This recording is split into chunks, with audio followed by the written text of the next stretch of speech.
রহমানির রহিম। Maxwell coaching সেন্টারের পক্ষ থেকে সবাইকে স্বাগত।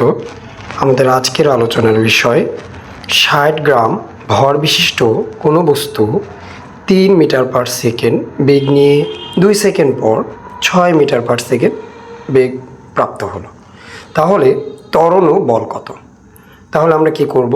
আমরা প্রথমত বস্তুর ভর m সমান 60 গ্রাম, 60 গ্রামকে কী করব? কেজি করে নিব। কেজি করে নিলাম, 1000 দিয়ে ভাগ দিয়েছি, 0.06। আদি বেগ 3 মিটার পার সেকেন্ড, শেষ বেগ 6 ms ইনভার্স 1, টি 2 সেকেন্ড সময়, ত্বরণে কত, বল কত?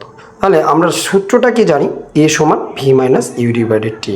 ভের মান বসাবো, ইউ এর মান বসাবো, বিয়োগ করে দিয়ে 2 দিয়ে ভাগ দিব। মান দ্বারা ভাগ করলে আমরা একটা মান পাবো 1.5 ms ইনভার্স 2। তারপরে এফ সমান এম এ 0.06 গুণন 1.5 0.09 নিউটন। ধন্যবাদ সবাইকে, আশা করি সবাই বুঝতে পেরেছেন।